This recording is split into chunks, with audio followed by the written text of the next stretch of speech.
यार आज तुझे सॉरी बोलने का मन कर रहा है। सॉरी क्यों? क्योंकि आज मुझे एहसास हो गया है कि तू राइट था। देश के लिए मोदी ही सही है। वो तो है, लेकिन आपको कैसे एहसास हुआ? यार मैं हैरान हूं। राहुल गांधी कह रहा है कि चीन हमसे बड़ी अर्थव्यवस्था है, हमें उससे पंगा नहीं लेना चाहिए। मतलब चीन हमारे 20 जवानों को शहीद कर दे, हमारी जमीन के ऊपर गंदी नजर डाल ले, और हमारे देश का कोई नेता कहे कि हमें उससे डरना चाहिए। क्या राहुल गांधी को नहीं पता है कि ऐसे बयान से हमारी सेना के मनोबल के ऊपर क्या असर पड़ेगा? उनके इस बयान से चीन का हौसला कितना बढ़ेगा? तभी तो मैं कहता हूं भाई साहब, ये राहुल गांधी, ये कांग्रेसी, ये लिब्रांडू कभी देश के बारे में कोई अच्छी बात नहीं बोल सकते।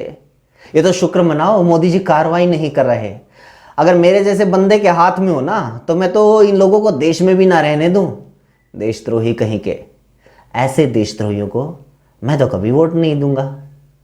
लेकिन चलो, कम से कम इस बात से आपको उनकी सच्चाई का एहसास तो हुआ। बात सिर्फ देश की नहीं है, बात धर्म की भी है, हमारी गाय माता की भी है।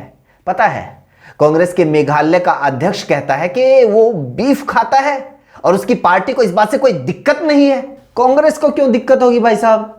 वो तो हमेशा से ही देश की, धर्म की और गाय माता की दुश्मन रही है। जिस पार्टी के नेता हमारी गाय माता को खाने की बात करते हो, बताओ कोई सच्चा हिंदू उस पार्टी को वोट दे सकता है?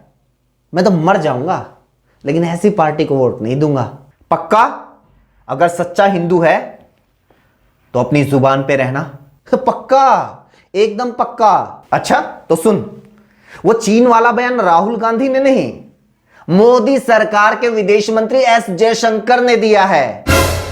अब बोल बोल उसको देशद्रोही? और वो गाय खाने वाला बयान किसी कांग्रेस नेता ने नहीं, बल्कि तुम्हारी बीजेपी के मेघालय के अध्यक्ष अर्नेस्ट मावरी ने दिया है। अब बोल बोल उसको हिंदू विरोधी? तो कह रहा था कि गाय मम्मी है, और तुम्हारा नेता कह रहा है कि नहीं, गाय यम्मी है। बोलना बोलना कि ऐसी पार्टी को कभी वोट नहीं दूंगा। नहीं बोला जा रहा ना? कभी नहीं बोला जाएगा, क्योंकि तुम लोगों के लिए देश या धर्म नहीं, बीजेपी इंपॉर्टेंट है, मोदी इंपॉर्टेंट है। बस एक बार मोदी जी का जयकारा लगा दो, उसके बाद गाय क्या, बेशक इंसानों को कच्चा चबा जाओ, तुम लोगों को कोई फर्क नहीं पड़ेगा।